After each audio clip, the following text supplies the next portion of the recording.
자, 이제 우리 하나님 말씀 듣겠습니다.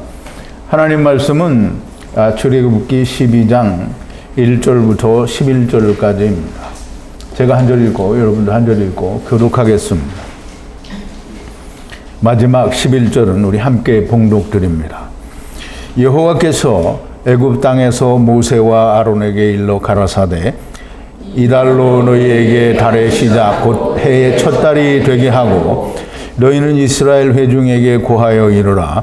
이달 열흘에 너희 매인이 어린 양을 취할지니 각 가족대로 그 식구를 위하여 어린 양을 취하되 그 어린 양에 대하여 식구가 너무 적으면 그 집의 이웃과 함께 인수를 따라 하나를 취하며 각 사람의 식량을 따라서 너희 어린 양을 계산할 것이며 너희 어린 양은 흠없고 1년 된 수컷으로 하되 양이나 염소 중에서 취하고 이달 14일까지 간직하였다가 해질 때에 이스라엘 회중이 그 양을 잡고 그 피로 양을 먹을 집 문 좌우 설주와 인방에 바르고 그 밤에 그 고기를 불에 구워 무교병과 쓴 나물과 아울러 먹되 난로나 물에 삶아서나 먹지 말고 그 머리와 정강이와 내장을 다 불에 구워 먹고 아침까지 남겨두지 말며 아침까지 남은 것은 다 소화하라. 너희는 그것을 이렇게 먹을지니 허리에 띠를 띠고 발에 신을 신고 손에 지팡이를 잡고 급히 먹으라. 이것이 여호와의 유월절이니라. 아멘. 우리 잠깐 기도하겠습니다. 거룩하시고 또 자비로우시며 처음이신 그리고 마지막이신 여호와 하나님 앞에 감사를 드립니다. 처음 하나님이 저희를 데리고 오시고 마지막 하나님이 저희를 다 데리고 가시는 하야 아세르 하야 하나님께 진심으로 감사와 찬송과 영광을 돌립니다. 아버지 하나님, 우리가 지난 시간에는 창세기를 통하여 하나님의 천국에 감추인 하늘에 감추인 비밀들을 저희들이 정말 많이 깊이 깨달아 싸우며 이제 출애굽기를 통하여 더욱더 깊고 깊은 진리들을 우리가 깨닫고 하나씩 야다하여 나가고 있습니다. 그 가운데 이제 하나님께서 애굽에 내리시는 10가지 심판 중에 9가지 심판을 마치시고 마지막으로 저희에게 내리시는 10번째 심판, 그 장자의 죽음에 대하여 저희들이 공부를 하고 있습니다. 아버지 하나님께서 이미 말씀하신 그 내용을 따라 하나님께서 저희에게 주시는 유월절이라고 하는 그 깊은 것을 우리가 공부를 하려고 하는데, 우리가 하나님이여 우리의 말, 곧 우리가 쓰는 각 사람의 말로 번역이 된 성경으로는 도무지 알 수 없는 많은 내용들이 하나님께서 처음 아담과 나누셨던 그 언어로 기록하신 히브리어 성경에는 정말 많은 것을 하나님께서 담아두셨고 틀림없이 그 안에 하나님께서 숨겨놓으신 하늘의 비밀들이 얼마나 많이 있는지 우리가 이제 날마다 깨닫고 야다하여 가고 있습니다. 이제 오늘도 하나님께서 저희들에게 보여주시는 그 진리의 말씀이 우리의 안에 온전히 깨달아지게 하시고 성령님으로 말미암아 그 말씀이 우리의 영혼 깊은 곳에 온전히 기록이 되어지고 그래서 그 말씀과 하나가 되는 놀라운 역사가 나타나게 하여 주시옵소서. 오늘 우리가 배울 말씀은 이것이 여호와의 유월절이라고 하는 그 말씀을 우리가 생각하고자 합니다. 하나님께서 이제까지도 저희와 함께 해주셨던 것처럼 성령으로 처음부터 마치는 시간까지 항상 함께하여 주시옵소서. 예수님의 이름으로 기도하옵나이다. 아멘.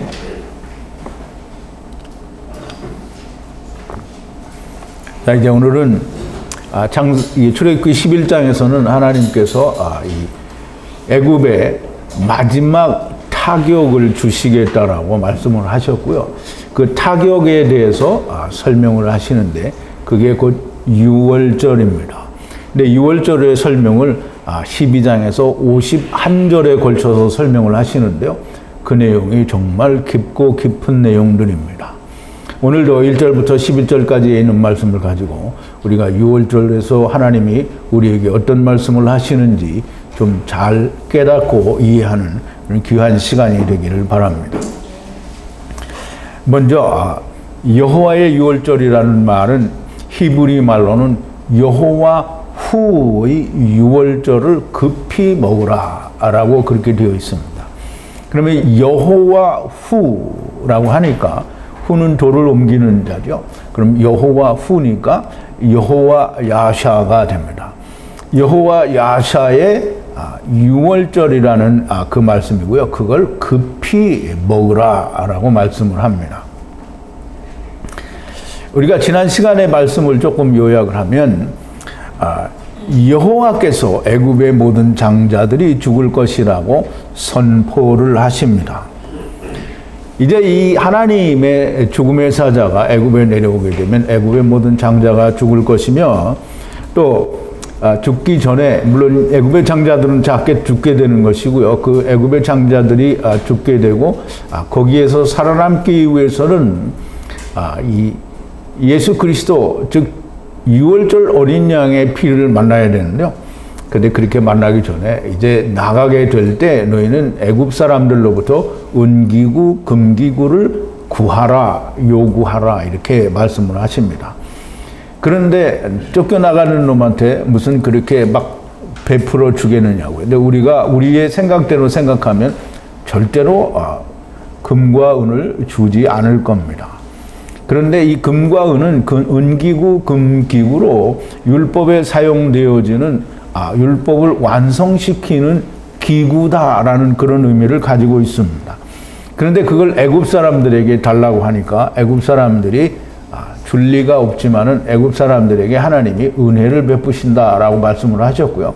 그 은혜는 예수 그리스도께서 가늠하다 현장에서 잡힌 여자를 돌로 치려는 사람들, 그 군중들의 마음을 하나님께서 손가락으로, 즉 시내산에서 하나님의 말씀을 돌판에 기록하신 그 손가락으로 땅에다가 쓰시니까 그 군중들의 마음이 하나씩 둘씩 양심의 가책을 받고, 즉 땅이 움직여서 마음의 가책을 받고 거기를 다 떠나갔다라고 한 그 손가락으로 은혜를 입히신 그 은혜가 애굽 사람들에게 있어서 애굽 사람들의 눈에 모세와 이스라엘 백성들이 그렇게 크게 보임으로 모든 것을 다 내어주게 되어 있습니다.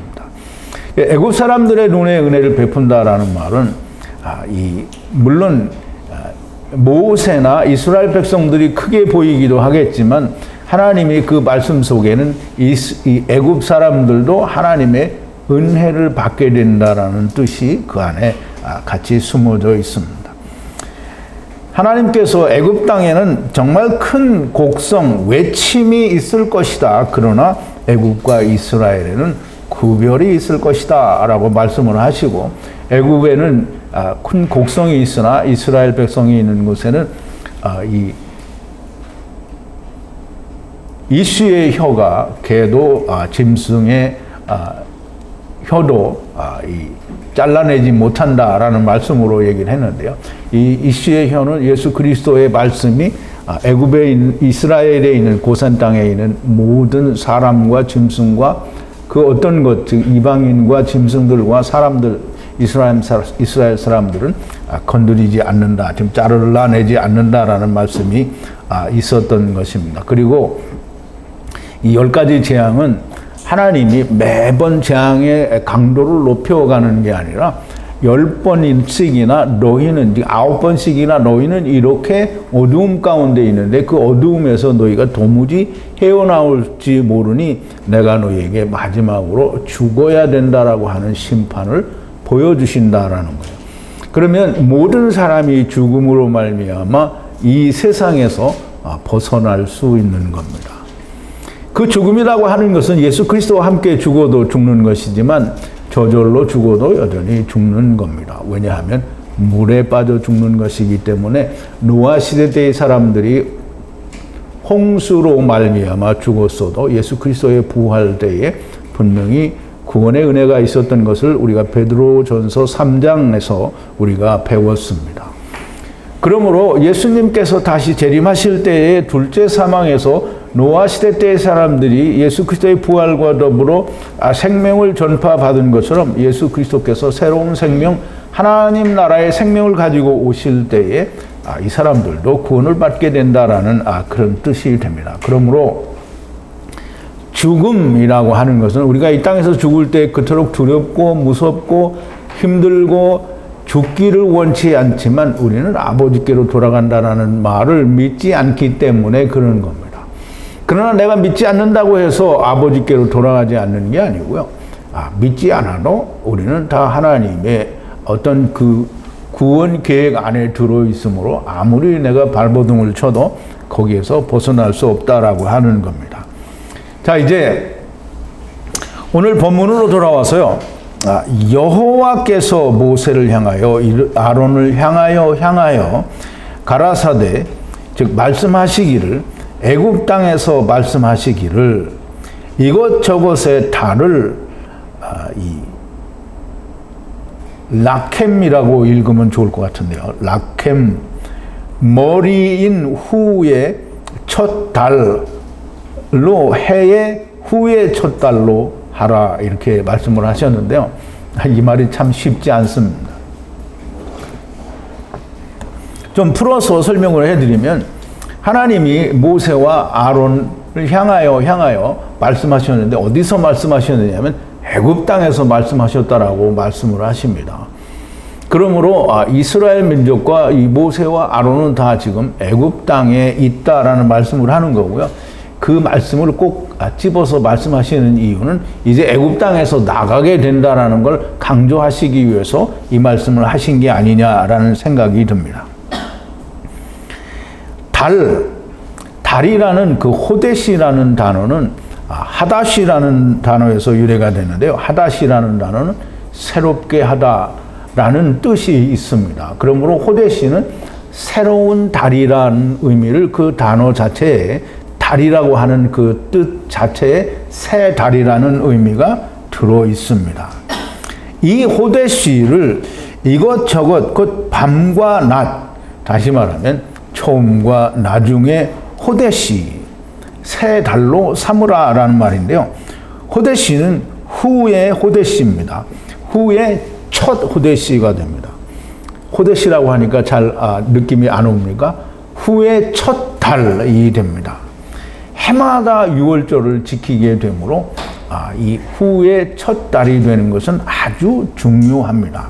그래서 첫 달이라는 말은 예수 그리스도께서 죽은 자들, 잠자는 자들의 열매가 되셨다. 즉 사망 가운데에서 사망을 이기시고 부활하심으로 말미암아 즉 세상에 대하여 죽으시고 하나님께 대하여 새 생명으로 나신 이 예수 그리스도의 그 열매, 그것이 첫 열매고요. 그 뒤에 따라 붙는 자들도 다 첫 열매 안에 들어가게 되는 겁니다. 해마다 유월절을 지키게 됨으로써 유월절 어린 양으로 말미암아 온 이스라엘이 세상 즉 애굽을 나오게 된다라는 말씀이 되는데요. 해의 첫 달, 이게 뭐냐면 머리가 되시는 후의 첫 달이라는 거예요. 그러면 그게 머리일 뿐만 아니라 첫 달이고요. 나머지는 그 첫 달에 다 속한 게 됩니다. 그래서 우리가 좀 잘 이해를 해야 되는데요. 하나님의 어린 양 예수 그리스도로 말미암아 온 세상이 다 구원을 받게 된다라는 의미가 첫 달을 해의 첫 달을 후에 머리가 되는 후의 첫 달로 삼으라라고 하는 겁니다. 그러면 그 해의 첫 달이 된다라는 말은 우리가 이 세상에서 사용하는 이 그레고리력이라고 하죠. 우리가 사용하는 이 캘린더 이 달력을 말하는 게 아니고요. 3월이 첫째 달이 되는 유대인 달력을 말합니다. 그리고 유대인 달력은 30일이고요. 그리고 29일이고 31일이 되는 날이 없습니다.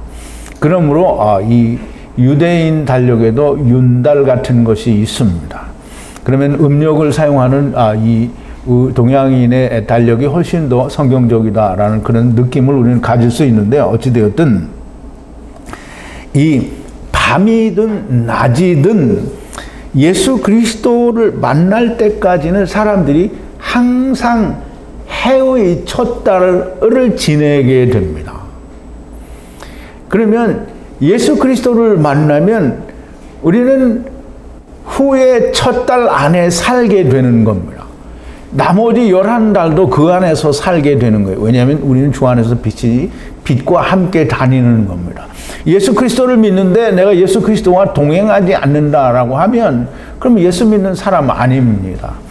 동행을 하는데 예수님이 동행하시는 게 아니고, 예수님이 동행하신다라는 말은 성령님이 동행하신다라는 말이고요. 내가 혼자 다니는데 예수님이 나를 따라다닌다 이렇게 생각하면 그건 예수 믿는 사람 아니고요. 그게 구원받은 사람 아닙니다.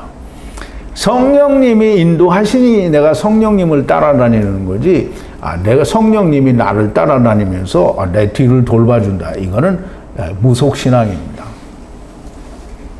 자, 이제 예수 그리스도를 만날 때까지 사람들은 항상 새 달을 만나게 됩니다. 그런데 예수 그리스도를 만나면 이 새 달 호데시 안에, 첫 열매 안에 살게 되는 겁니다. 6월절을 지키라고 말씀하시는데 이 6월절에 대해서 하나님이 말씀하시는 이 첫 번째 구절에 이렇게 많은 의미가 담겨져 있습니다.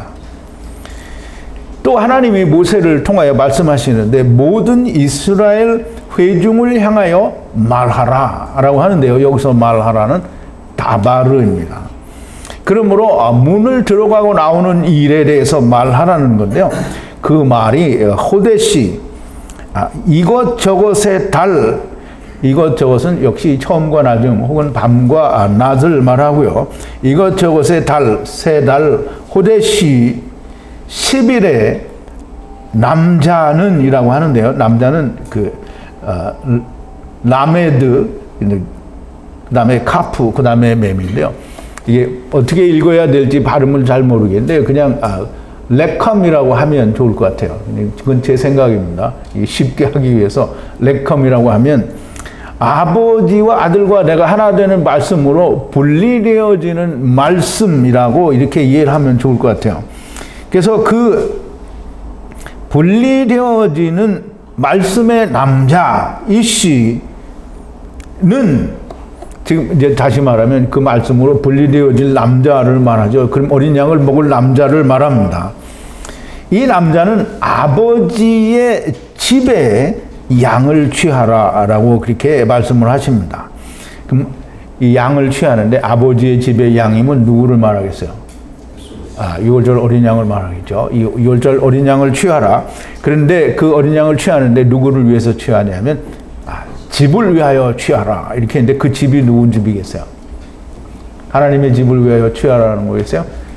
어린 양을 잡으면 누구를 위해서 잡아요? 나를 위해서 잡죠. 곧 자기 집을 위해서 취하라라는 거예요. 자, 이제 이 말씀을 조금 더 설명을 드리면 이것저것의 호데시는 이미 레캄, 즉 아버지와 아들과 내가 하나 되는 말씀으로 분리되어지는, 그래서 땅을 마치게 되는 그 말씀의 머리인 후의 첫 호데시라고 이미 말씀을 하셨습니다. 후의 달에 10일이라고 했는데요. 그 10일이라는 말은 아소르라는 말인데요. 에세르 곧 열이고요. 아사르라는 11분의 1이라고 하는 11조에서 유래가 된 말입니다. 그러면 이게 요미 아니고요. 그냥 11이에요.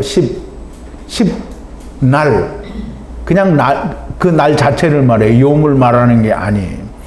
그래서 이 열이라는 뜻은 모든 남자가 그 10에 해당하는 모든 남자가 이 아버지의 집에 양을 취하라 그랬어요. 그러면 모든 남자는 아버지의 집에 양을 취하는 거예요. 그러면 양은 한 마리인데 이 6월절 어린 양, 즉 같은 날에 잡히는 모든 양은 6월절 어린 양이 됩니다. 그래서 그 양을 취하라라고 했는데요. 아버지의 집에 양을 취하되 자기 집을 위해서 양을 취하라는 거예요. 그럼 아직 죽지 않았기 때문에 취하라 이렇게 말씀을 하시는데요. 후에 머리가 되는 첫 달이니 나머지 11달의 머리가 됩니다. 그럼 이제 우리가 11조라는 말을 사람들은 꼭 10분의 1이라고 얘기하는데요. 10은 뭘 말하죠? 전체를 말합니다. 그럼 전체의 하나를 말하는데요. 그 하나가 나머지를 다 대표하는 거예요. 그러면 예수 그리스도가 11조면 10분 1로 자기를 드린 거잖아요. 그러면 10명만 가는 거예요? 나머지는 다 가는 거예요. 그러므로 우리가 이 레위기에서 이야기하실 때에 10번째라고 말씀하는 것은 전체의 하나를 말하는 것이지, 그러므로 지금 6월절을 통해서 첫 달이 후의 달이 되게 하고 나머지 11달은 거기에 속한 달이 하게 한다라는 말은 10분 1은 우리가 계산하고 생각하는 그냥 10개 중에 하나를 말하는 게 아니고요.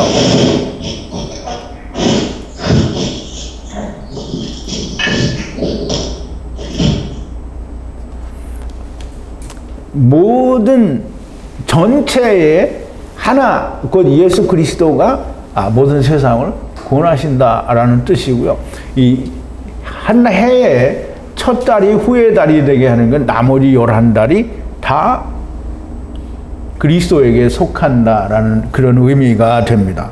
그러면 우리가 여러분들이 잘 생각할 수 있는 말이 11달이 첫 달에 속한다. 이 말은 그러면 첫 달부터 12달까지는 11달까지는 12달이 되죠. 그러므로 한 해에 예수 그리스도로 말미암아 온 세상이 구원을 받는다라는 그런 뜻이 거기에 담겨져 있습니다. 10분 1이, 즉 다시 말하면 후의 머리는 10분 1, 곧 11조가 된다라는 말이 되는데요. 우리 창세기 28장 21절 22절에 보면 프린트 1번인데요. 야곱이 이 꿈을 꾸고, 즉 하늘로부터 사다리가 땅에 닿는데 그 사다리를 타고 천사들이 오르락내리락 하는 꿈을 꾸고 이제 거기에다가 돌에다가 기름을 붓고 성전을 삼겠다라고 약속을 하고, 그 다음에 21절 22절에 보면 이렇게 약속을 합니다. 나로 평안히 아비 집으로 돌아가게 하시오면 여호와께서 나의 하나님이 되실 것이요 내가 기둥으로 세운 이 돌이 하나님의 전이 될 것이요 하나님께서 내게 주신 모든 것에서 10분 1을 내가 반드시 하나님께 드리겠나이다 하였더라 라고 말씀을 했는데요. 야곱이 얻은 10분의 1을 드리겠다라고 하는 이 말은 자기 전체를 드린다라는 말이죠. 그 전체를 누구 안에서 드리냐면 돌을 옮기는 자, 야곱이 돌을 옮기는 자고요. 돌을 옮기는 자는 곧 다시 요셉이 됩니다. 그러면 그 요셉, 즉 예수 그리스도로 말미암아 하나님께 모든 것, 나에게 준 모든 것을 다 드리겠다라는 뜻이 됩니다. 그러므로 야곱의 11조는 예수 그리스도고요. 예수 그리스도로 말미암아 모든 하나님이 주신 모든 것을 다 다시 아버지께 드리겠다라는 말이 됩니다. 그러므로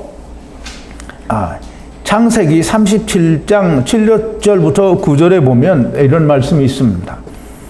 우리가 밭에서 곡식을 먹더니 내 단은 일어서고 당신들의 단은 내 단을 둘러서서 절하더이다. 그 형들이 그에게 이르되 네가 참으로 우리의 왕이 되겠느냐 참으로 우리를 다스리겠느냐 하고 그 꿈과 그 말을 인하여 그를 더욱 미워하더니 요셉이 다시 꿈을 꾸고 형들에게 고하되 가로되 내가 또 꿈을 꾼즉 해와 달과 11별이 내게 절하도이다 하니라 라고 했는데요.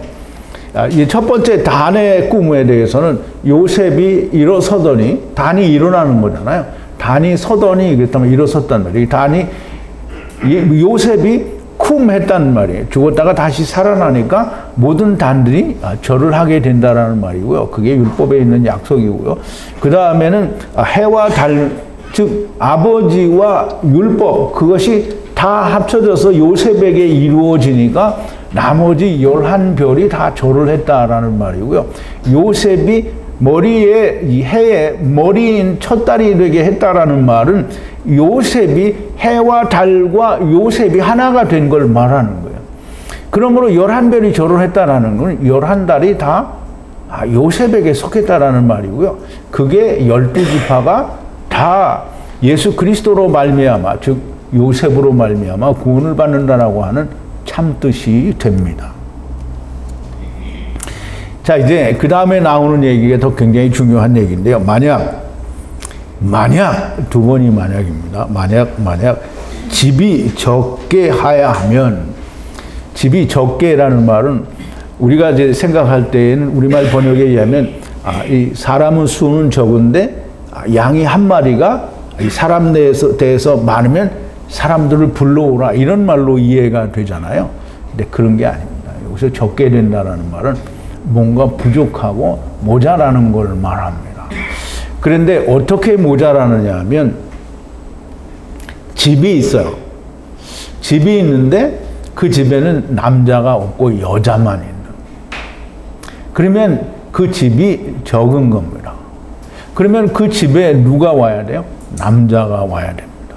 그럼 예수 그리스도가 오시면 되죠. 그런데 여기서는 예수 그리스도가 아직 오실 때가 아닙니다. 그러므로 예수 그리스도의 예표가 되는 이 남자가 와야 되는데, 남자는 이제 남편은 죽었어요. 그러면 남편을 데려올 수도 없고요. 또 남편의 형제도 없어.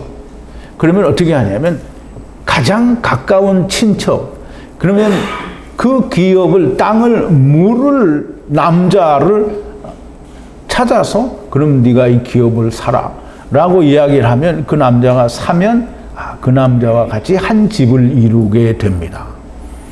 그런데 이제 룻기에 보면 그런 얘기가 나오는데요. 룻기를 우리가 잠깐 소개를 하면 나오미라고 하는 시어머니와 이 두 며느리가 있는데요. 하나의 이름은 오모식인데 제가 잘 기억이 안 나고요. 이 둘째 며느리는 룻입니다. 근데 그 나오미의 남편은 멜리세덱인가 그런데 엘리멜렉인데요. 엘리멜렉이 두 아들이 있어요. 근데 두 아들도 죽고 엘리멜렉도 죽어요. 그러면 며느리하고 이 나오미 시어머니만 남게 되는데요. 남편들이 다 아들도 죽으니까 시어머니가 이제 히브리 사람이고요. 그리고 며느리들은 다 이방 사람입니다. 그래서 며느리가 이 며느리들을 보고 나오미가 얘기를 합니다. 너희는 다 너희 고향으로 돌아가서 다시 재가를 해서 다시 살아라. 너희는 젊고 나는 늙었으니 내가 지금 아이를 낳는다고 하도록 너희가 얼마나 기다려야 되냐. 너희가 아이를 기다려서 어른이 되면 너희는 할망구가 되어 있을 테니 너희는 고향 땅으로 돌아가라. 이렇게 얘기를 했어요. 그랬더니 안 간다고 하더니 이제 첫째는 이 강권하는 말을 듣고 떠났습니다. 근데 둘째 룻은 안 떠납니다. 어머니가 죽는 그곳에서 나도 같이 죽겠노라. 그래서 어머니를 따라서 다시 이 나오미가 자기의 고향 땅으로 돌아옵니다. 고향 땅에 들어와서 자기의 기업인 그 땅에 이제 살면서 이제 남의 밭에 자기는 사람이 없으니까 아마 농사도 못 짓는가 보죠. 이제 나오미 그 룻기를 좀 자세히 우리가 봐야 되는데 아직은 그럴 시간이 없으니까 자기의 그 시아버지인 엘리멜렉의 가장 가까운 사람 중에 하나인 보아스라고 하는 사람의 밭에 가서 이삭 줍기를 하며 이제 거기서 이제 붙어서 살고 있었습니다. 근데 일을 열심히 하고 또 보아스의 눈에 들어서 또 이 보아스도 그를 귀히 여기고 좋게 여겼습니다. 그런데 이제 그렇게 좋게 여기는 것을 나오미가 알고 보아스에게 그 룻이 밤에 들어가라고 합니다. 그런데 아침에 일어나 보니까 보아스가 룻이 거기 와 있으니까 이제 걱정이 됐습니다. 왜냐하면 자기가 1번이 아니고요. 자기보다 먼저 물러야 될 순서가 있는 사람이 있어서 그러면 그 사람에게 내가 물어보고 그가 너를 받으면 받으려니와 거절하면 내가 너를 모르겠다. 이게 모른다라는 거예요. 그래서 모르겠다라고 하고 그 사람을 부릅니다. 이게 룻기 4장 1절부터 다 나오는데요. 불러서 성문 앞에 세워서 그 사람에게 물어봅니다. 그 사람에게 이 여자가 있는데 네가 이 사람의 기업을 사겠느냐. 근데 이 사람이 산다 그래요. 그런데 거기다 대고 이 사람을 사면 그러면 네가 이 사람과 동침하여 아이를 낳고 이 사람의 전 남편인 아무개의 가업을 즉 뒤를 이어줄 이 사람을 주어서 그 집을 세워야 된다라고 하니까 그냥 이렇게 오는 게 아니라 자기 걸 주어서 살려야 되는 거잖아요. 그러니까 이 사람이 뭐라고 하냐면 우리 집에 명예가 훼손이 될까 나는 그 모르는 권리를 포기하니까 그럼 네가 하라. 이렇게 해서 신발을 벗어서 던져주고 그게 아마 예식인가 봐요. 그래서 이 보아스가 모르는 자가 돼서 물러서 그 룻을 아내로 삼고 룻은 예수 그리스도의 조상이 됩니다. 그게 물은다라는 말인데요. 우리가 이제 이사야서 44장 6절에 보면 이스라엘의 왕이신 여호와는 그 군대를 무르는 하나님이다라고 하는 얘기가 나오는데 그 무른다라는 말은 여기서는 이제 친척이 무르게 되는데요. 하나님은 자기 아들들을 자기가 값을 내서 무른다라는 그런 하나님이라는 얘기가 됩니다. 그래서 이제 보세요. 만약 집이 적게 되면 즉 집이 적다라는 말은 여자만 있고 남자는 없다라는 말이 됩니다. 그렇게 하야 할 것이면 그렇게 해서 구원받아야 될 거면 남자가 없으니까 안 되잖아요.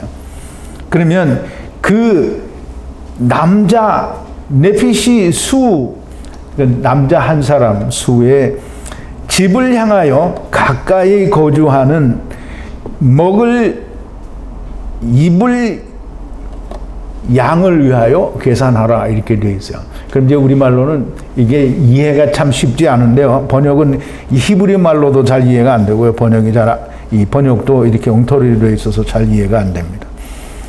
집을 향하여라는 말은 그 어린 양을 먹을 집을 향하여 가까이라는 말은 카로브라는 말인데요.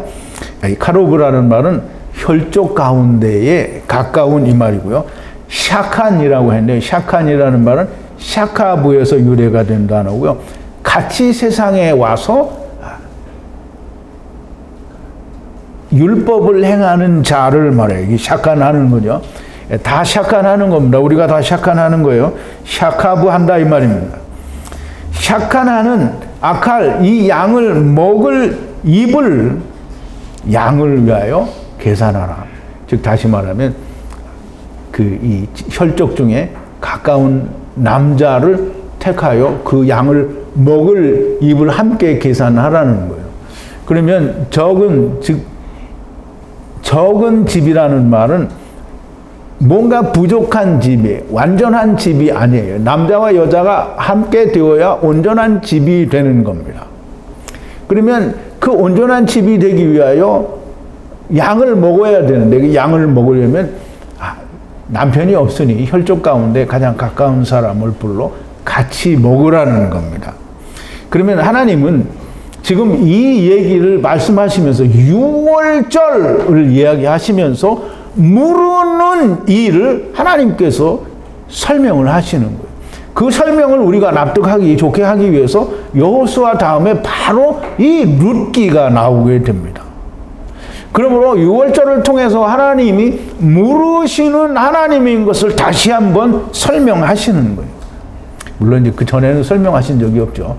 우리끼리는 이사야서 44장 6절에 있는 걸 미리 꺼내다가 신약에 있는 걸 우리가 미리 다 배웠으니까 알지도 못하는 상태에서 물은다라는 말을 많이 했던 겁니다.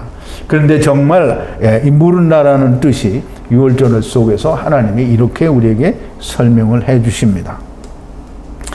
집이 적은 것으로 하야가 되면 즉 남자가 없는 것으로 나타나게 되면 후의 양을 취하되라고 되어 있어요. 그러면 그냥 막 취하는 게 아니고 후의 양을 취하되 남자 네페시를 취하는데 집을 향하여 가까이 즉 혈족 가운데에서 같이 샤카부하는 그런 사람을 택하여 후의 양이라는 것은 기업을 물을 자를 말하는데요. 기업을 물을 자 중에 누가 이 여자의 가장 가까운 사람이냐. 그 이제 우리가 룻기에서 보면 가장 가까운 사람은 한 사람은 포기를 했으니까 바로 보아스가 되는 거죠. 그러니까 보아스는 예수 그리스도의 양이 됩니다. 기업을 물을 자, 받을 자가 되는 거예요. 그러니까 없는 사람을 기업을 물러준다는 말이죠. 그러니까 우리가 세상에 와서 우리는 다 기업이 없는 사람들이에요. 그러면 우리가 누구를 만나야 기업이 돼요? 예수 그리스도를 만나야 기업이 됩니다. 그러니까 보아스는 지금 이 룻에 대하여 예수 그리스도가 된 거예요. 이 말씀을 깨닫게 하시는 말씀이 룻기가 되고요. 기업을 물으는 것에 대해서 너무나 자세히 지금 히브리어로 설명을 해 주셨는데요. 우리말 번역으로는 이런 의미를 전혀 찾을 수 없습니다. 그럼 우리가 찾을 수 없으니까 그럼 히브리어가 가짜냐? 라고 말할 수 있습니까? 그러므로 히브리어 성경이 우리에게 지금 물으는 것에 대해서 설명을 해 주셨는데 이 말은 무슨 말이냐면 유월절 어린 양을 통해서 모든 11달의 사람들을 다 구원하시는 것처럼 이 없는 사람은 여전히 후에 여자의 가장 가까운 혈족 가운데서 물을 자가 나온다라는 말은 그 어느 누구도 물을 자가 없어서 버려지는 경우는 존재하지 않는다라는 그 말씀을 하시는 겁니다. 자, 이제 해에 매를 제가 가로를 쳤는데요. 해마다 일을 하기 때문에 매해라는 의미를 주기 위해서 제가 매자를 집어넣습니다. 그래서 매해 남자와 아들은 여기서 남자는 이슈라고 안 하고요. 자카르라고 했습니다. 자카르는 뭐냐면 기억하다라는 단어에서 유래가 된 남자. 자카르는 창세기 1장에 나오는 남성, 여성을 얘기하는 자카르와 느케바로 얘기하죠. 그럼 자카르는 사람인데요. 남자, 수컷이라고만 이해를 하면 안 됩니다. 자카르는 하나님께서 기억하는 남자예요. 무엇을 기억을 해요? 내가 데려왔다라고 하는 걸 기억하는 거예요. 그러면 그 하나님이 기억하는 남자의 아들, 이게 한 아들을 말하는 게 아니고요. 그 아들의 후손을 말합니다. 그 후손을 온전한 양으로 하야하라 이렇게 됐어요. 온전하다라는 말은 흠이 없다라는 말이고요. 우리말에는 거기 흠 없는 일련된 수양이라고 그렇게 번역이 되는데 일련된 이런 말은 없습니다. 매해를 아마 일련으로 이렇게 이해를 한 것 같아요. 그 온전한 양으로 하야하되라는 말은 온전한 양으로 데려간다, 지금 살려낸다 이런 뜻이 되는 거죠. 이게 데려오는 건 아니잖아요.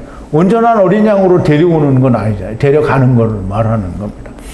하야하되 또 여전히 레캄이 나오는데요. 라캄이나 레캄이라는데 즉 아버지와 아들과 내가 하나 되는 말씀으로 분리되는, 그래서 세상을 마치는 그 말씀의 어린 양, 그래서 6월절 어린 양이 되고요. 여기서는 6월절 어린 양을 케베스라고 하는데요. 이 어린 양으로부터 하야하되, 이 어린 양으로부터 취하는데요. 어디서부터 취하냐면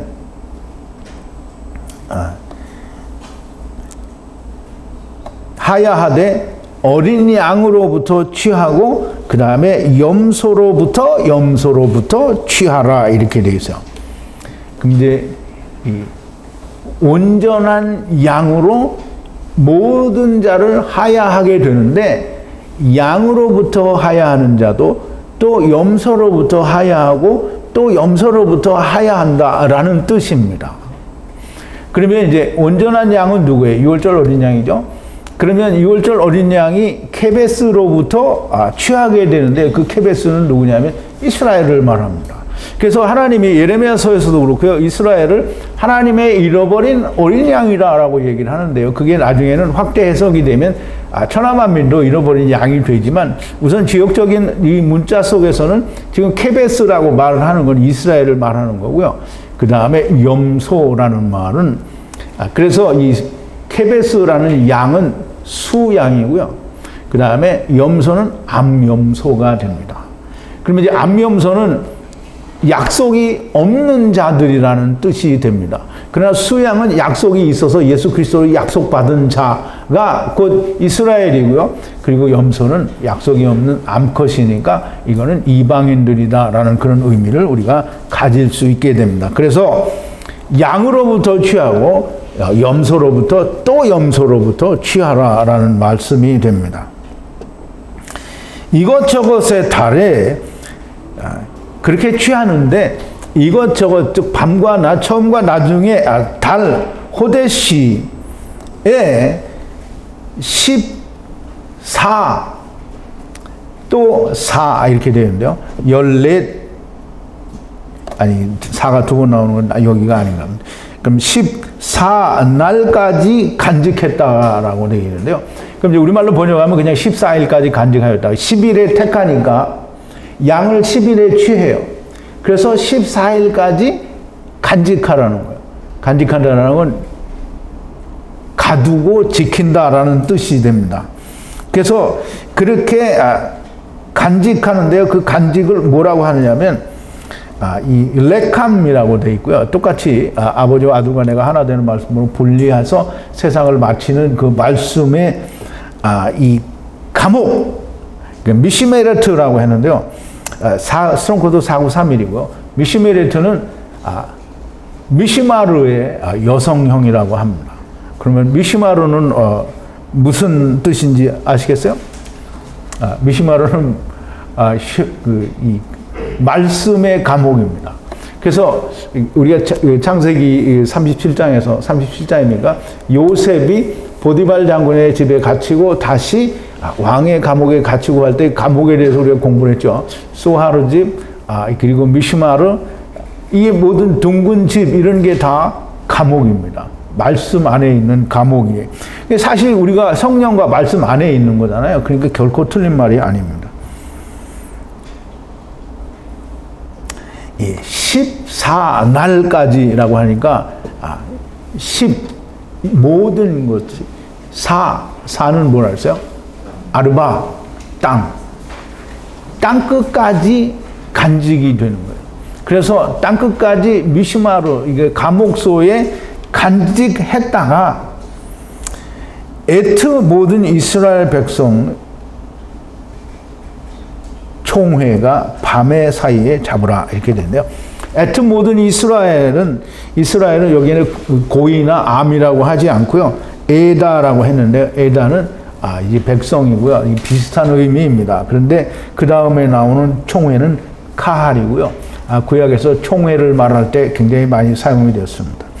그러면 이스라엘 백성들의 총회가 밤 사이에 즉 어두움 가운데 있을 때에 잡으라 샤하트 대낮에 잡는 게 아니에요.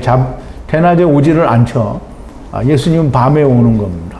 6월절 어린 양도 밤에 오는 겁니다. 그래 밤에 잡으라는 말인데요. 밤에 잡으라. 분명히 어두움 가운데 있을 때 6월절 어린 양을 잡게 되고요. 그리고 6월절 어린 양을 잡으면 빛이 오게 되는 겁니다. 자 이제 샤네 그 해는 그냥 우리가 일반적인 해를 말하는데요. 남자의 후손들은 조금 전에 설명을 드린 대로 자카르 곧 하나님이 기억하시는 남자의 후손은 완전한 양으로 하야하되 완전하다라는 말은 타맘이라는 단어에서 유래가 된 게 완전하다라는 말인데요. 타맘이라는 말은 끝나다 완수하다라는 말이에요. 그러므로 완전하다라고 하는 말은 율법이 다 완전히 성취되어져서 흠이 전혀 없는 양, 세라고 하는데요. 이 양으로 하야하되 이 완전한 양으로 하야하는데 이 수양으로부터 그리고 암염소로부터 이게 두 번부터 하야하라 이렇게 되어 있습니다. 이것저것의 달이라고 했는데요. 지금 처음과 나중 또는 밤과 낮의 달, 그 달은 호데시죠. 그게 호데시의 달에 14날을까지 간직하라 이 말은 집은 아세르죠. 그럼 모든 전체를 말하고요. 그 모든 전체를 위하여 양을 취하고 그 양을 어떻게 아르바 땅 끝까지 이 땅이 있는 날까지 간직하는 거예요. 어디에? 미시마르에 간직하라는 거예요. 간수하고 있다가 이 에트 모든 이스라엘 백성의 총회가 밤 사이에 잡으라. 6월절이라고 하는 이것이 온 세상을 위한 것이다 라고 하는 것을 다시 한번 말씀을 하는 겁니다. 자, 이제 아주 중요하고 또 중요한 말씀이 나오는데요. 뭐뭐으로부터 라고 하니까 뭐뭐으로부터 무엇을 취하라고 하느냐면 피를 취하라고 그랬어요. 그럼 어디로부터 피를 취하라는 거예요?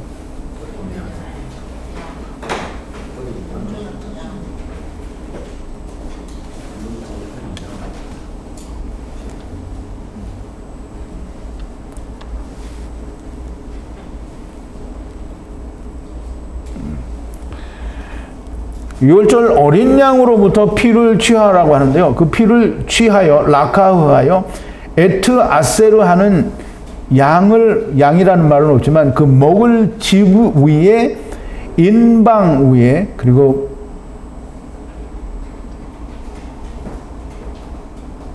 위에 그리고 문설주 둘 위에 주라 나타나라 이렇게 되어 있는데요.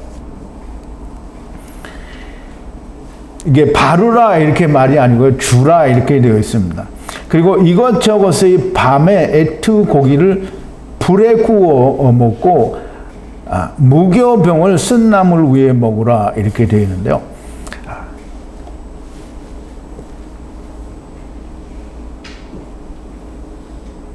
자, 이제 그 피로부터 피를 이제 양으로부터 유월절 어린 양으로부터 피를 취하여 집 인방과 문설주에 주라 이렇게 되는데 이게 바르라라는 말로 우리 이제 번역이 이제 의역으로 되어 있는데요. 이 말은 이게 우리 잘 생각해야 됩니다. 사람들이 각 집마다 문이 있어요. 그럼 이제 그 문으로 사람이 들어가고 나오죠. 그래서 이 문이 누구냐면 우리 집으로 사람이 들어간다, 사람이 나오잖아요. 그럼 우리가 진짜 우리 집은 어디 있어요? 하나님의 나라이죠. 그럼 하나님 나라에 들어가는 문은 누구예요? 예수 그리스도죠. 그럼 예수 그리스도가 예수님이 분명히 요한복음에서 말씀하시기를 나는 양의 문이다라고 말씀을 하셨거든요. 그래서 우리가 프린트 5번인데요. 그러므로 예수께서 다시 이르시되 내가 진실로 진실로 너희에게 말하노니 나는 양의 문이라 나보다 먼저 온 자는 다 절도요 강도니 양들이 듣지 아니하였느니라. 내가 문이니 누구든지 나로 말미암아 들어가면 구원을 얻고 또 들어가며 나오며 꼴을 얻으리라. 예수님 분명히 내가 양의 문이다. 그럼 양은 누구예요? 이스라엘이고 더 나아가서는 천하만민이 하나님이 잃어버린 양이에요. 그럼 양들이, 그럼 요한복음에서도 분명히 예수님 말씀하시기에 우리에 있는 양도 있고 우리에 들지 않은 다른 양도 있다라고 말씀을 하셨으므로 너무나 명확하게 예수 그리스도의 문을 통하여 세상에 나온 자들은 유대인도 이방인들도 다 동일하게 문을 나온 양들이라는 말이 됩니다. 그러면 이 피를 문 인방과 설주에 바르는 것은 그 문에 피를 바르잖아요. 그러면 그 문이 피를 흘릴 것이다 라는 그런 뜻이 거기에 들어있는 겁니다. 유월절 어린 양이 곧 예수 그리스도이심을 말씀을 하시는 것이고요. 온전한 양을 불에 구워 먹어야 됩니다. 불에 구워 먹는다라는 말은 우리가 생각하는 뭐 차콜불이나 장작불이나 숯불에 구워 먹는 게 아니고요. 물론 물리적으로는 숯불이라고 우리가 말할 수 있겠죠. 그런데 우리는 이 성령에 구워진 하나님의 어린 양의 말씀을 먹어야 됩니다. 그러면서 그걸 다 구워 먹으라고 하는데 무교병을 먹어야 되고요. 쓴 나물을 먹어라라고 얘기를 합니다. 근데 이제 우리가 무교병을 좀 잘 알아야 되는데요. 무교병이라고 하는 말은 발효되지 않은이라는 뜻이고요. 누룩이 들어가지 않았다라는 뜻입니다. 사람의 생각이 섞이지 않은 빵, 떡을 말하고요. 쓴 나물은 율법을 말합니다. 마라의 물, 쓴 나물이라고 번역이 되는데 사실상 나물이라는 의미는 히브리어에는 없습니다. 그러면 이제 쓴 나물이라고 했으니 어쨌든 나물이든지 쓴 거예요. 마라르라고 되는데요. 그 마라의 물이 됩니다. 그러면 이 사람의 생각이나 누룩이 들어가지 않은 무교 떡, 발효되지 않은 떡을 쓰게 먹어야 되는 거예요. 그래야 뭐가 돼요? 불에 구워 먹는 자가 될 수 있습니다. 즉 성령님이 오시게 된다라는 말이 됩니다. 민으로부터라고 되어 있는데요. 민은 역시 이 어린 양으로부터, 어린 양의 피로부터, 이 어린 양으로부터죠. 피는 어린 양으로부터 나왔고요. 또 여기에서 먹어야 될 고기는 역시 어린 양으로부터 나오게 되죠. 어린 양으로부터 날 것이나 끓는 물에 삶아 먹지 말라. 이제 끓는이 두 번이 나오는데요. 이 항상 두 번 나오는 거는 밤과 나중, 그러니까 처음과 나중, 밤과 낮과 관련이 있습니다. 삶아 먹지 말라.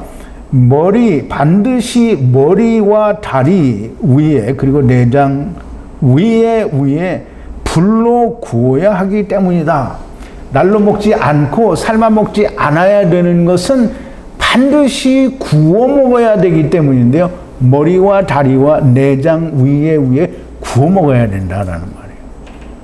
그래서 그렇게 먹어야 되기 때문에 절대로 날 것이나 삶아서 먹으면 되지 않습니다. 그러면 아침까지 남기지 말고 그랬어요. 보케르는 그리스도가 오는 낮이에요. 그 아침까지 남기지 말라. 그러면 다 구워서 먹고 아침이 되면 누가 와요? 아침이 되면 누가 와요? 빛이 오잖아요. 빛은 누구예요? 예수님이잖아요. 이제 빛이 왔는데 아침까지 뭔가 찌꺼기가 남아 있으면 되겠어요? 안 되겠어요? 그래요. 안 됩니다. 그래서 예수 그리스도가 오신 뒤에는 율법이라는 것을 내가 가지고 있으면 결단코 되지 않는다라는 말이에요. 아침까지 무엇으로부터 이게 어린 양으로부터 남은 것은 그냥 아침까지 어떻게든지 남았다. 그러면 불에 태워 버리라는 거예요. 불에 태우라라고 되어 있어요. 불에 태우라는 건 뭐예요? 성령에 의해서 그걸 버리라는 거죠. 자기가 버려야 되는 겁니다. 자, 이제 날 것으로 먹는다라는 말은 무교병에 구워지지 않은 거예요. 구워지지 않으면 성령의 감동이 없는 거잖아요. 그러니까 날 것은 먹으면 아무 소용이 없어요. 그런데 또 끓는 물에 삶아 먹어요. 그럼 이제 우리 양고기를 불에 구우면 다 오그라들어서 타서 먹으면 없어지잖아요. 그죠? 근데 불에 태우는 거는 태워서 없앤다라는 의미를 가지고 있는 거고요. 그 다음에 끓는 물에다가 양고기를 넣어요. 그래서 다 끓고 나면 양고기가 어떻게 돼 있어요? 예? 본래보다는 훨씬 커져요. 팅팅 불어서 커진단 말이에요. 물론 오그라들 수도 있겠는데 좌우지간 형태가 그대로 남아있죠. 그러니까 이게 물에 불어서 커지거나 그냥 형태가 그대로 남아있는 거예요. 그러니까 날 것이나 뭐 그렇게 큰 차이가 없습니다. 그거는 결코 안 되니까 구워 먹으라는 거예요. 날 것으로나 끓는 물에 먹지 말라. 날 것, 즉 성령에 구워지지 않은 말씀 물에 삶는다. 물에 삶으면 퉁퉁 불어 터지게 되고요. 말씀이 물에 퉁퉁 불어 더 커진 걸 말합니다. 물에 삶으면 모양이 그냥 그대로 남고 모양만 더 바뀌어지게 됩니다. 이게 무슨 말이냐면 장로들의 유전은 물에 삶은 거예요. 그래서 뭔가 자꾸 더해진 거예요. 커진 거예요. 변형된 걸 말합니다. 먹고 남은 것은, 즉 남는 것은 무조건 이 어린 양을 먹고 물리적으로 내가 배가 불러서 다 못 먹는다. 그러면 버려야 되는 거예요. 뭘로 버려야 돼요? 불에 태워버려야 됩니다. 율법의 이루심은 완전한 것이고요. 무엇 하나 찌꺼기가 남으면 되지 않습니다. 머리, 다리, 내장, 이걸 제가 그 미주자매님들하고 얘기할 때 얘기를 안 했는데요. 머리는 뭐예요? 그렇게 얘기하면 안 돼요. 누구의 머리예요? 이게 우선 예수 그리스도의 머리고요. 발은 우리가 다니는 발을, 다리를 말해요. 그리고 내장은 우리 속에 있는 거예요. 그러니까 예수님은 그런 게 우리가 가진 걸 안 가졌어요. 근데 예수님이 그걸 다 태워서 죽잖아요. 십자가에서 죽는 거잖아요. 그럼 예수님이 너희가 예수 그리스도와 함께 죽는다라는 말은 머릿속에 드는 거 다 죽고, 그리고 다리도 다 죽여버리고, 그 다음에 그 속에 있는 내장도 다 죽여버리는 걸 말하는 거예요. 없어지면 불에 타서 없어지는 거예요. 죽여버린다니까 그걸 뭐 끄집어서 창패대기를 쳐서 밟아서 짓이겨서 죽인다 이런 게 아니고요. 다 불에 태워 죽이는 거예요. 그러면 내가 가지고 있는 생각, 내가 가지고 다니는 발, 내 속에 있는 그 모든 마음을 다 불에 태워서, 예수님이 그렇게 불에 태워서 죽는데 나는 안 죽어. 말만 죽고 예수님이 다 죽었으니까 나는 안 죽어. 그럼 뭐 되는 거예요? 그러면 이스라엘 되는 거예요. 그러니까 머리와 다리와 케레브, 내장, 그 마음도 다 태워서 불에 태워서 버려야 되기 때문입니다. 자, 이제 너희가 이 유월절을 먹을 때 이렇게 먹으라고 합니다. 이렇게. 그래서 이렇게라는 말은 이제 카카라는 말인데요. 먹으라 아카레라고 했네요. 에트 허리에 띠를 띠고 발에 신을 신고 손에는 지팡이, 이 마테가 아니고요. 마켈입니다. 마켈. 이 마켈은 어디에 나오냐면 야곱이 요단강을 건너올 때 마켈을 가지고 왔어요. 지팡이 하나를 가지고. 마켈에 뭐가 있냐면 이 은혜와 뭐가죠? 자비, 긍휼 이런 게 있는데요. 이 마켈을 가지고 건너왔죠. 그럼 에트 여호와 후의 유월절을 급히 먹으라라고 되어 있어요. 그러면 에트 여호와 후의 유월절이에요. 그러면 본래 하나님이 후이시고 그 후이신 여호와 하나님 마지막 아담 예수 그리스도의 유월절을 급히 먹으라. 그러면 이제 급히 먹으라는 거는 뭐 우리가 먹는 것처럼 그냥 소화도 안 되게 급히 먹으라는 말은 아니고요. 지금 애굽 땅에 있으니까 속히 먹어야 되는 거예요. 빨리. 그걸 머뭇거리고 있을 때가 없습니다. 근데 이제 그게 이게 이제 여러분 이 출애굽기 이 12장 11절에 있는 말씀을 보니까 여러분들이 어떤 신약 성경의 어떤 구절하고 비슷한가요? 예? 하나님의 전신갑주를 입으라. 나는 그 바울이 자기가 다 계산해서 한 줄 알았는데 여기 있는 거 보고 카피한 거잖아요, 그죠? 그 카피했다니까 좀 말이 그러는데 성경에 있는 말씀을 그대로 가지고 온 거를 말하는 거예요. 그래서 그 에베소서 그 6장 10절부터 7절에 보면 물론 이제 조금 내용은 다릅니다. 근데 이제 사도 바울이 이제 그때 당시에 그 상황에 맞게 조금 각색을 한 거죠. 정말로 너희가 주 안에서와 그 힘의 능력으로 강건하여지고 마귀의 괴계를 능히 대적하기 위하여 하나님의 전신갑주를 입으라. 이게 유월절 어린 양을 급히 먹으라 이 말이에요. 우리의 씨름은 혈과 육에 대한 것이 아니요 정사와 권세와 이 어둠의 세상 주관자들과 하늘에 있는 악의 영들에게 대함이라. 그러므로 하나님의 전신갑주를 취하라. 이는 띠를 띠고 이 악한 날에 너희가 능히 대적하고 모든 일을 행한 후에 서기 위함이라. 그런즉 서서 진리로 너희 허리에 띠를 띠고 의의 흉배를 붙이고 평안의 복음에 예비한 것으로 신을 신고 모든 것 위에 믿음의 방패를 가지고 이로써 능히 악한 자의 화전을 소멸하고 구원의 투구와 성령의 검고 하나님의 말씀을 가지라. 이게 손에 성령의 검을 가지라. 이게 마케리죠. 의의 흉배를 붙이라. 이게 분명히 하나님의 주신 말씀을 가지고 허리에 띠를 띠라, 이 진리를 띠라는 말이 됩니다.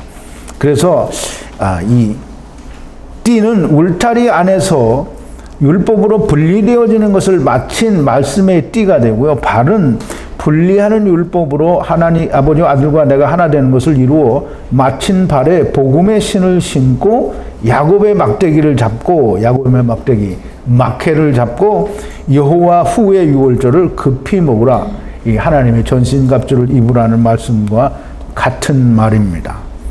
자, 이제 우리가 오늘 여러분들이 들으신 말씀을 조금 정리를 합니다.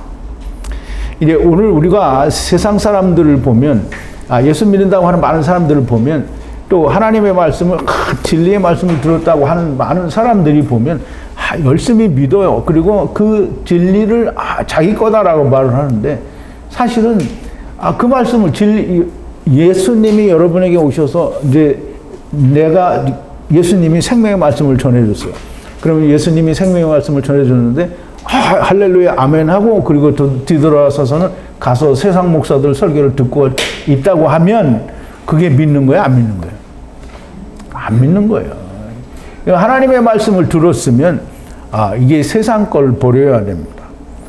6월절이 시작이 되는 첫 달을 후의 머리가 되는 첫 달이 되게 하라. 이 말은 예수 그리스도가 어린 양으로 드려지는 그 달이 세상의 해의 첫 달이 되게 하라는 말이고요. 그 첫 달이 된다라는 말은 머리가 된다라는 말이에요. 그러면 머리는 누구예요? 예수 그리스도가 머리죠.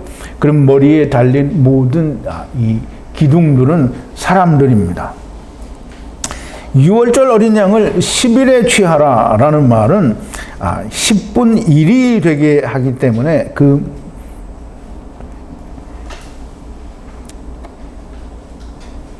문에 피를 발라서 문이 즉 예수 그리스도가 피를 흘리게 되면 나머지 모든 사람들을 구원하게 되는 것이 그게 10분 1이 되게 하는 거고요. 그 다음에 14일까지 간직하라는 말은 이 땅이 끝날 때까지 6월절을 지키라라는 말이 되고요.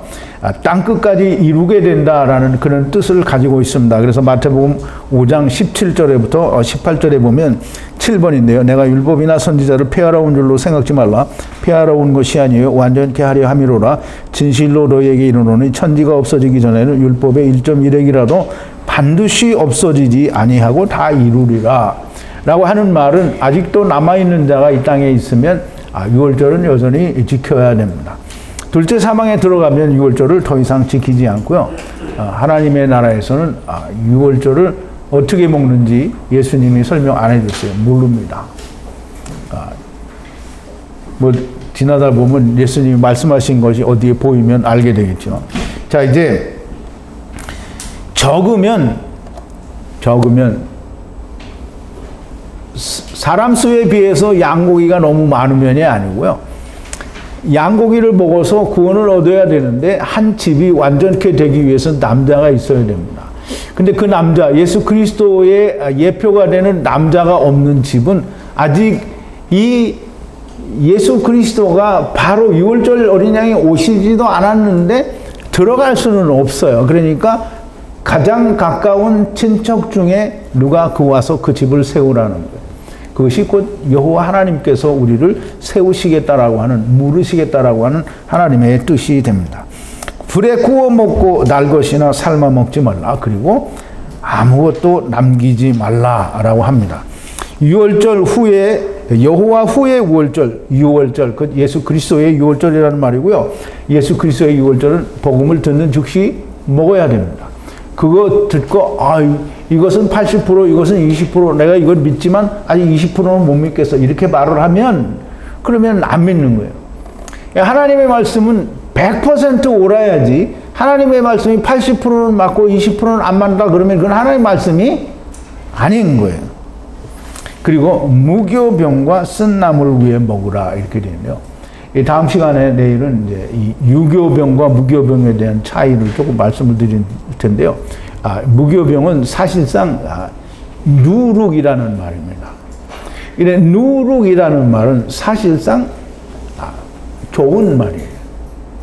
그래서 하나님이 예수님이 마태복음 13장에 보면 천국은 마치 가루 소말 속에 넣어둔 누룩과 같다라고 했잖아요. 그러면 그 누룩은 말씀이거든요. 그 말씀이 자꾸 퍼져나가는 걸 말하는데요. 이 누룩을 먹지 말라라고 하는 이 말은 발효되었다라는 말은 구워지면 괜찮은데 발효가 됐잖아요. 그러면 그거는 사람의 생각이 들어가서 커진 걸 말하는 거예요. 그래서 예수님이 제자들에게 바리새인들과 서기관들의 누룩을 조심하라 이렇게 얘기했더니 제자들이 뭐라 그랬어요? 이 떡을 우리가 가져오지 않았기 때문에 그런가 보다 라고 생각을 했어요. 그랬더니 예수님이 말씀하시죠. 너희가 아직도 내 말을 모르느냐? 떡이 아니라 바리새인과 서기관들의 교훈. 그게 말하자면 사람의 교훈이 누룩입니다. 근데 사도 바울도 얘기하죠. 너희가 누룩이 없는 자인데. 근데 실제로는 누룩이라는 말이 굉장히 좋은 말이에요. 어쨌든 이제 내일 또 얘기를 하기로 하고요. 오늘은 여기까지입니다. 하나님의 은혜가 여러분들에게 함께 하시기를 바랍니다. 우리 기도하시겠습니다. 거룩하신 여호와 아버지 하나님, 감사와 찬송과 영광을 돌립니다. 오늘도 하나님께서 애굽 땅에 내리시고 또 이스라엘에게 주시는 죽음의 사자와 그리고 유월절에 관한 내용을 우리가 공부했습니다. 우리는 단순히 장자의 죽음을 위하여 예수 그리스도의 피로 말미암아 죽음의 사자가 그 집을 넘어간다라고 하는 간단한 내용밖에는 알 수 없었으나 이제는 하나님의 말, 곧 히브리어로 우리가 정말 많은 것들을 배우고 또 깨달아서 참 진리와 은혜가 충만한 시간이 되었던 것을 진심으로 감사를 드립니다.